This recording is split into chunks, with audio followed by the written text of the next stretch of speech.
உங்களுக்கு கல்யாணம் ஆயிடுச்சுன்னு கால் பண்ணிட்டு இது மாதிரி டி நகர் வந்திருக்கேன், எக்ஸ் கேர்ள் ஃப்ரெண்டை மீட் பண்ண, அவங்க என்னை மேரேஜ் பண்ணிக்கணும் ஒத்த காலம் நிற்கிறாங்க, என்ன பண்ணலாம் அப்படின்னு நீங்கள் சொல்லுங்கள், அவங்களோட ரியாக்ஷன் எப்படி இருக்கணும். ஆனால் இங்கே டி நகர் வந்தேன், என்னோட எக்ஸ் கேர்ள் ஃப்ரெண்ட் ஒன்று இங்கே இருந்தது, அந்த பொண்ணு பார்த்துட்டு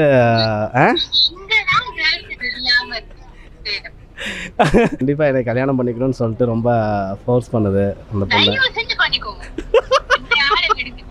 எது பொசுக்குன்னு இப்படி சொல்லிட்டேன்.